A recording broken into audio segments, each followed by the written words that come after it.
আজকে সন্ধ্যা অনুমান 6টার সময় চিন্ময় পাল বয়স 51, ওনার বাড়ি জালাই বাড়ি, কদমতলা থানা আন্ডারে।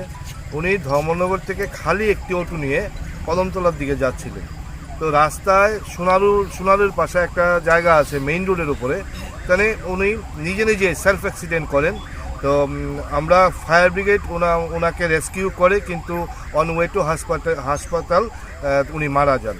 এই গাড়িটিতে অন্য কোনো প্যাসেঞ্জার ছিল না, এবং এখন পর্যন্ত যা আমরা তদন্ত করেছি, প্রিলিমিনারি তদন্তে এখন পর্যন্ত এইটা পরিষ্কার যে এটা সেলফ অ্যাক্সিডেন্ট।